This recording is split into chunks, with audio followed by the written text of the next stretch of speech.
Senadora Ana Amélia, que preside a sessão.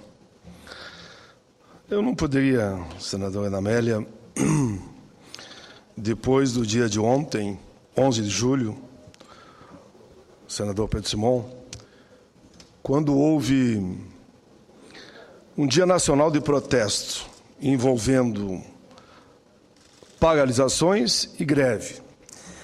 E eu fiquei um pouco perplexo com a análise que eu vi de alguns articulistas sobre o tema. Respeito, mas me deu o direito de discordar.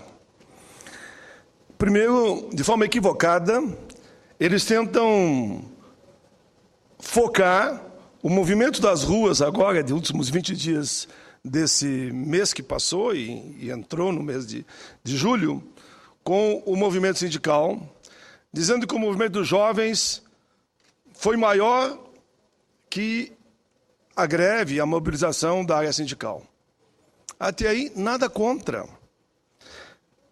Tentando jogar uma situação de numa posição antagônica ao outro. Não é verdadeiro. São dois movimentos que se somam. O movimento da juventude, espontâneo, forte, bonito, liderado pelas redes sociais, botaram 2 milhões de pessoas, como eu já disse, nas ruas. E que bom, mas que bom isso. Agora vem a outra análise do movimento de ontem. Análise, por exemplo, do nosso Rio Grande. O que disseram? Parecia um domingo, parecia um feriado. É que não entende o sentido. Eu já fiz greve muito tempo. E o que eu dizia para os meus trabalhadores? Olha, quer ajudar? Fica em casa. Fica em casa, não vai amanhã trabalhar. E aqueles militantes mais ativistas, venham comigo para o sindicato, vamos fazer piquete nas portas de fábrica. Ontem, mais de 2 milhões de pessoas ficaram em casa. Alguém poderia dizer, mas por causa que trancaram o metrô. Faz parte da greve. Vão querer que eu vá fazer greve e não use os instrumentos que eu tenho? Alguém poderia dizer, mas os ônibus ficaram todos parados. É a greve. Esse é o papel sindical. Mas os táxis em grande parte não circularam. Bom, isto é a greve. Mas houve um confronto aqui ou ali. Bom, sempre há, infelizmente, e eu não defendo, nem no caso sindical, e não defendo também no caso da juventude. Olha, e também, às vezes, uns lembram, não, mas ali na Argentina, ou ali na Bolívia, ou na Venezuela, tinha mais gente na rua. Pessoal, o Brasil é quase um continente, não vê quem não quer. E nós temos 200 milhões de brasileiros. Alguém acha que alguém tem força de dizer, olha, greve, todo mundo na rua, 200 milhões de brasileiros na rua, ou 2 ou 3 milhões? O movimento sindical, corretamente, fez a sua parte, foi corajoso, e que bonito. Não se acovardou, não se entregou, poderia dizer, não, eu não vou arriscar o movimento, porque pode ser que não dê certo. Deu certo. E deu muito certo. Me surpreendeu até a mim. O silêncio das ruas. E quem não entendeu o silêncio das ruas não está entendendo nada. Não entendeu mais de 2 milhões de jovens nas ruas e não entendeu o silêncio, principalmente nas grandes capitais. E aqui eu ouvi, inclusive pela manhã, por exemplo, no Bom Dia Brasil, um belo relato. Focaram a realidade no país todo, mostrando que mais de 20 estados houve paralisação, sim, com o silêncio das ruas. Mas, senhora presidenta, por que eu falo tudo isso? Eu falo tudo isso porque o lado de lá da rua tem que entender essa mensagem.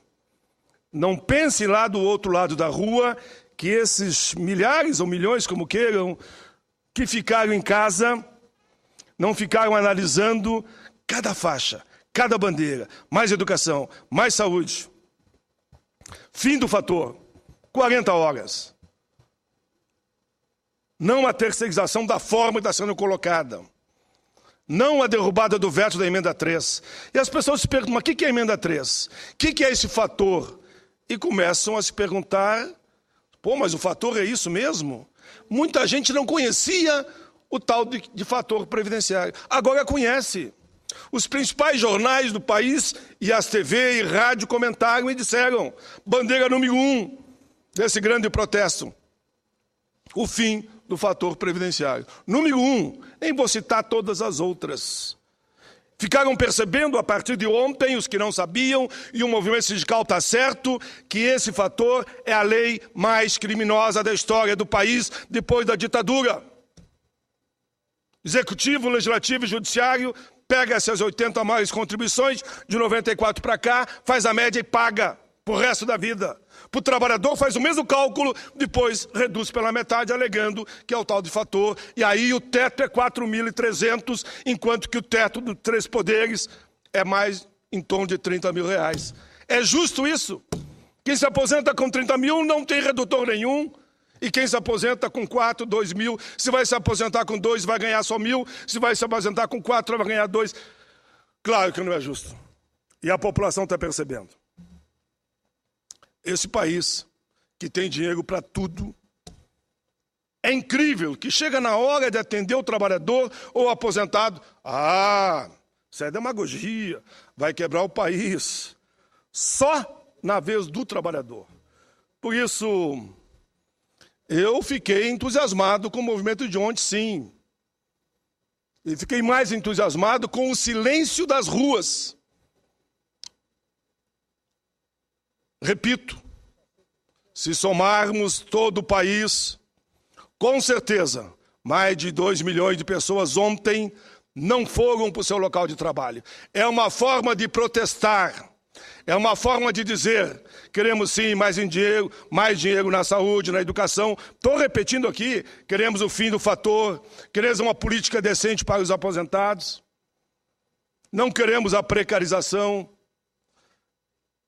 O Brasil está vivendo um grande momento. Eu estou convencido disso, senador Simão. Um grande momento. Eu confesso que eu disse, outro dia eu vou repetir. Eu andava triste aqui nesse Congresso. Triste.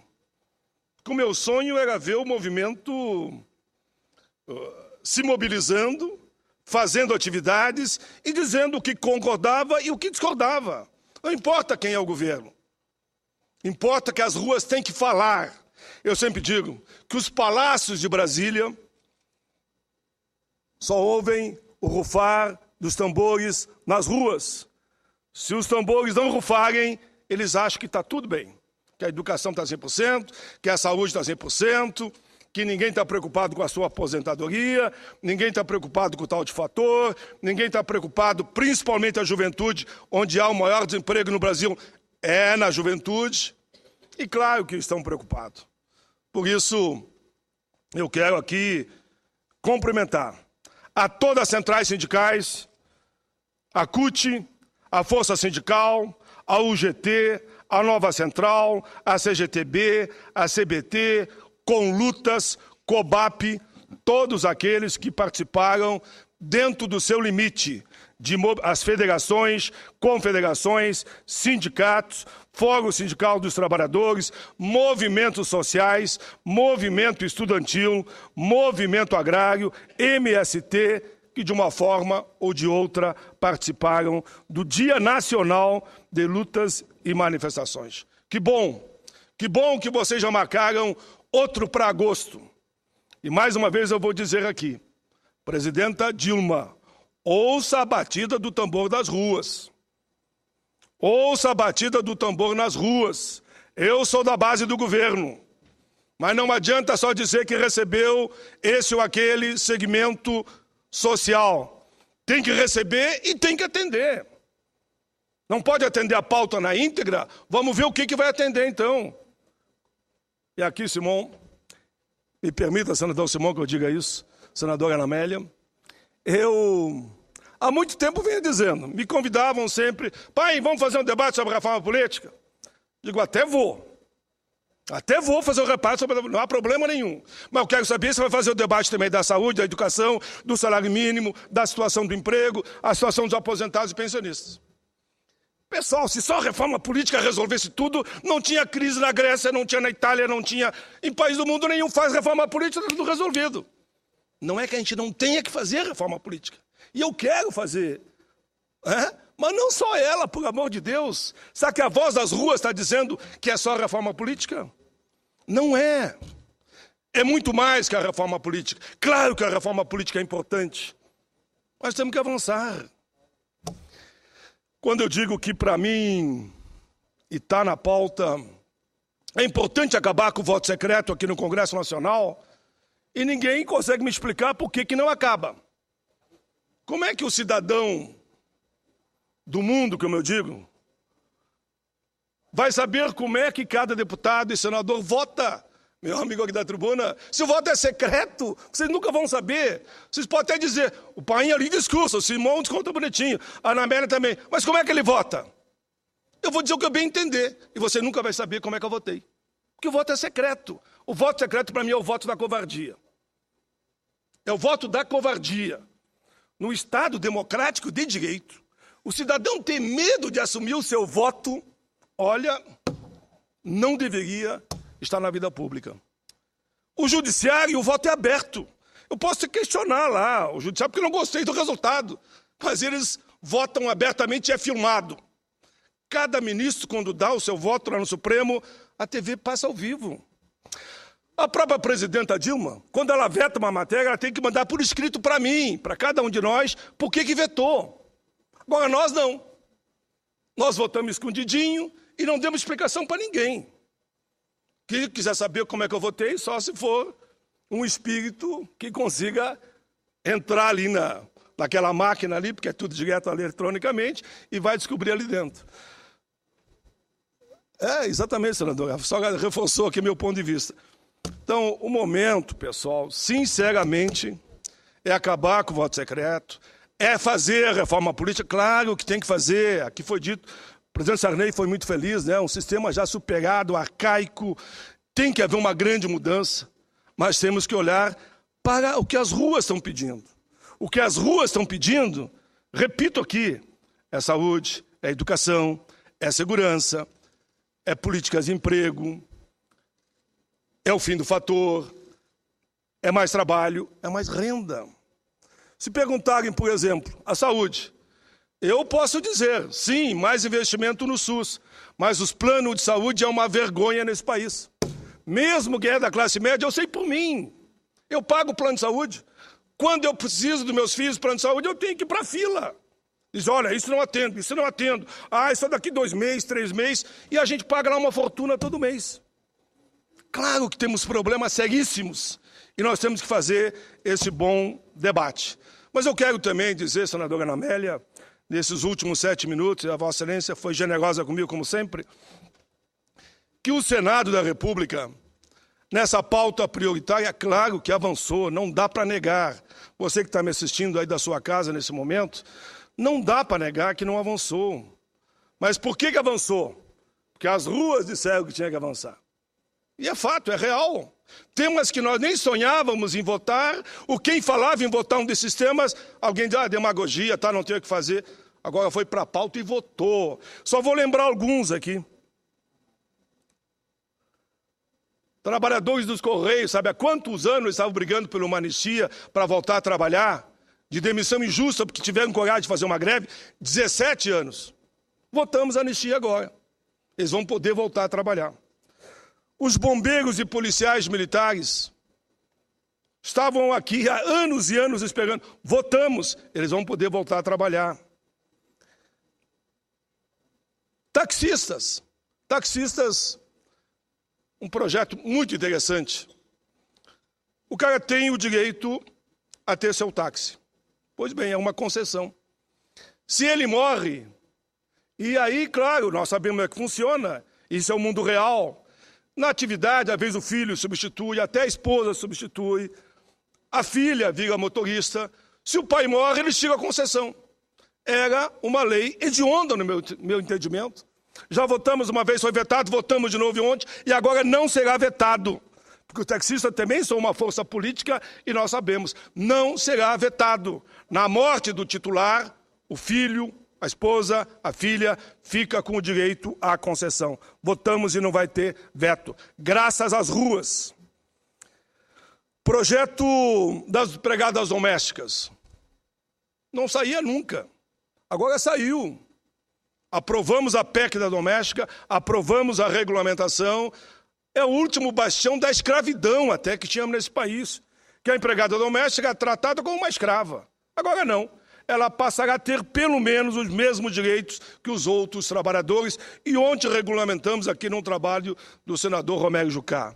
Alguém poderia dizer, senador Ana Amélia, até conversamos junto, mas não foi o ideal. Claro que não foi o ideal, mas foi um avanço sim, e temos que reconhecer que as empregadas domésticas pelo menos terão agora fundo de garantia, seguro-desemprego, hora fixa, mais que 8 horas é a hora extra, como tem que ser mesmo. Ou vão querer que ela trabalhe sábado, domingo, segunda, terça, até 10 horas da noite, e não vão querer pagar a hora extra?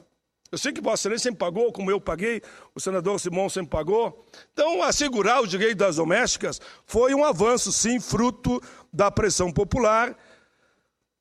Punição aos crimes de tortura, aquele belo projeto que aprovamos aqui também, que veio lá da Comissão de Direitos Humanos. Corrupção, crime hediondo. Há quantos anos lutávamos? O senador Simão, Vossa Excelência, foi um dos que mais levantou essa bandeira do longo da sua vida. Aprovamos também aqui, enfim, aprovamos.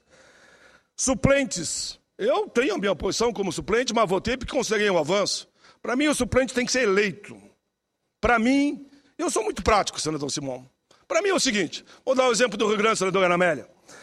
Eu e a senhora fizemos aí em torno de 4 milhões de votos. Só para arredondar como exemplo. Ambos. O terceiro mais votado fez em torno de 3 milhões de votos. Quem é o suplente? Não é o que fez 3 milhões. São suplentes que nós indicamos, os partidos indicaram. E por que o suplente não pode ser aquele que tem o maior número de votos depois daqueles que se elegeram como titulares, no caso eu e Vossa Excelência? Eu acho que esse debate tem que ser feito. Eu acho que isso é democracia direta. Qual é o medo que eles têm da candidatura avulsa? Apresentei em 2005 ainda um projeto permitindo a candidatura avulsa, mas qual o problema? Nós que temos nossos partidos, claro que vamos querer ficar dentro do partido, por causa da máquina, da militância, que nos ajuda. Mas agora, por exemplo, se tem alguém do movimento do meio ambiente que quer lançar uma candidatura, por que não? Qual é o problema? Candidatura avulsa. E tem na Itália, e aqui me visitou um tempo atrás, um senador da Itália, que é senador que se elegeu pela candidatura avulsa. Existem inúmeros países do mundo a candidatura avulsa e não traz prejuízo nenhum para os partidos. Por isso que a democracia direta, para mim, eu acho muito, muito interessante. Bom, enfim, senhora presidenta, eu quero aqui mais uma vez destacar que a mobilização que houve no dia de ontem, greves parciais, foram bandeira número 1, fim do fator, 2, 40 horas sem redução de salário, 3, saúde, 4, educação, 5, segurança, não terceirização da forma que estão propondo e não a emenda 3 mantendo o veto. Quero também aqui cumprimentar o senador Rodrigo Hollenberg, que a sua PEC vai facilitar a proposta de emendas populares. A PEC das domésticas já falei, e quero também dizer que foi agora, nesse período, que a CCJ votou a PEC do trabalho escravo. Eu acho que fomos bem, senadora Ana Amélia, eu estive lá também, mas ajustamos a prova PEC do trabalho escravo, por quê? Em qualquer propriedade onde o dono da propriedade mantiver sob o regime de escravidão, homem ou mulher, perde a propriedade. Mas só que, na discussão que fizemos lá, eu participei do acordo, nós temos que regulamentar efetivamente o que é o trabalho escravo, para não fazer uma injustiça. Como Vossa Excelência e outros também me mostraram, e eu entendi perfeitamente. Tem que regulamentar, sim. E mesmo aqueles que, porventura, tenham plantação de produtos que venham ser contrário ao interesse de todos nós, que é a questão das drogas. Mas tem que comprovar efetivamente, e aí vai perder a propriedade, tem que perder mesmo. Por fim, eu mais uma vez quero dizer que foi nesse clima que nós votamos lá na comissão também a PEC que acaba com o voto secreto, emenda número 20, que eu já tinha apresentado lá em 2005. Eu achei interessante, só vou comentar rapidamente, que uma época aqui me disseram o seguinte: não, a tua está prejudicada, que foi aprovada uma outra que é só no caso de cassação de mandato. Eu digo, mas a minha é mais abrangente, como é que a mais abrangente cai em relação a uma que é menos abrangente? Daí me obriguei a reapresentar, porque não vou entrar nessa polêmica, já passou. Foi acertado o calendário especial, e eu entendo que a pressão popular vai fazer com que a PEC de combate ao trabalho que acaba com o voto secreto haverá de ser aprovada mais hoje, mais amanhã, aqui na casa. Mas, senhora presidenta, me permita ainda, nesses 3 minutos, eu dizer que aqui eu tenho informe geral. São Paulo foi grande o movimento de paralisação, Alagoas, Bahia, Goiás, Mato Grosso, Paraíba, Sergipe, Piauí, Rio Grande do Sul, Pernambuco, Ceará, Rio Grande do Norte, Maranhão, Espírito Santo, Paraná, Rio de Janeiro, Minas Gerais. Só citei alguns estados, mas com certeza a lista aqui vai acima, no meu entendimento, de 20 estados. E, por fim, eu deixo aqui registrado, a Vossa Excelência, nos anais da Casa, a minha avaliação da pauta positiva que nós aqui aprovamos, que eu entendo que foi importantíssimo. Quero também deixar destacado que o Estatuto da Juventude, graças também à pressão popular, tive a alegria de relatar na Comissão de Direitos Humanos e Assuntos Sociais, junto com o senador Rodolfo Rodrigues, que relatou na CCJ e na Educação. Lá na Câmara, senadora Manuela Dávila. Aprovamos aqui, pela pressão popular, porque ele estava aqui parado na CCJ, havia um recurso para ele ir para a CCJ, felizmente a pressão popular, conversaram com o senador Renan Calheiros, presidente da Casa, o projeto foi para a Câmara, já foi aprovado e vai ser sancionado. Ou seja, no Encontro Mundial da Juventude do Rio de Janeiro, que eu sei que Vossa Excelência vai estar lá, senador Simão, eu confesso que eu não estarei, porque o meu filho mais jovem em casa naquela semana, e eu vou fazer um carinho para ele, que ele vai estar naturalmente saindo de casa, mas esse é o destino e a vida, e que bom que ele vai percorrer mais uma etapa da sua vida. Então eu não estarei lá com o Papa, mas lá será anunciado que no Brasil o Estatuto da Juventude foi aprovado e sancionado. E é, na verdade, um documento fundamental para a cidadania e que amplia os direitos da juventude brasileira. Ainda, senhora presidente, só vou dar por lido, não vou naturalmente ler, porque seriam 30 páginas, daí é sacrifício demais, não para mim, para quem estão assistindo a TV Senado, onde eu faço um pronunciamento sobre tudo aquilo que foi votado nesse ano de 2013, nesse primeiro semestre.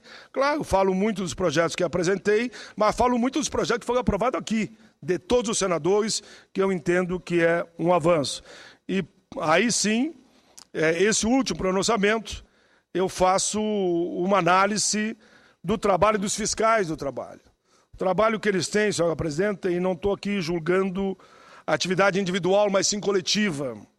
Eles dizem aqui no documento, e eu vou deixar todos eles por lido no Congresso, que se voltássemos a 10 anos atrás, e eles mostram aqui com estatísticas, tínhamos, digamos, como exemplo, tínhamos 1.000 empresas e tínhamos 100 correspondentes a fiscais do trabalho. Hoje, temos no mínimo 3 vezes mais o número de empresas e o número de fiscais diminuiu pela metade.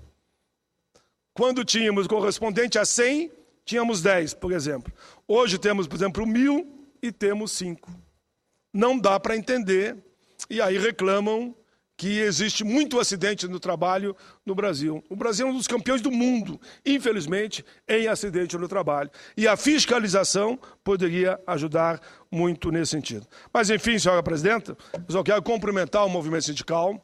Parabéns a todos os líderes pela ampla mobilização, e o silêncio das ruas foi uma resposta para aqueles que não entenderam ainda que têm que receber os líderes da juventude, dos trabalhadores, dos idosos e pensionistas, por exemplo, que nunca foram recebidos, e não só receber, mas também atender às suas reivindicações. Era isso, obrigado. Uma alegria estar no plenário, terminei mesmo. A presença do senador Simão, senadora Ana Amélia, 2 gaúchos, uma gaúchinha, me permite o termo, e um gaúcho aqui, que orgulho muito o Rio Grande. E eu falar para vocês dois, e pela TV Senado e pela Rádio Senado para o Brasil, claro que me enche de satisfação. Muito obrigado, senador Simão. Muito obrigado, senadora Ana Amélia. Parabéns, senador Paulo Paim, por ter primeiro dito que a prioridade das ruas não era não era, sem dúvida, nem o plebiscito, nem a Constituinte exclusiva. Segundo, Vossa Excelência aborda a agenda real, saúde, educação e, na área sindical, o fim do fator previdenciário. Vossa Excelência tratou isso como, digamos, missão do seu mandato. E como jornalista, eu acompanhei muito a sua luta por isso. Então, hoje estou do seu lado em relação a também pedir o fim do fator previdenciário. E queria lhe dizer que desejo, sinceramente, que nem a questão da anistia aos Correios ou aos taxistas ou as outras matérias que nós votamos aqui seja passível de veto presidencial. Seria uma grande frustração. Espero que a Presidente da República tenha a sensibilidade necessária para esses dois temas aqui que são extremamente relevantes. Parabéns, senador Paim.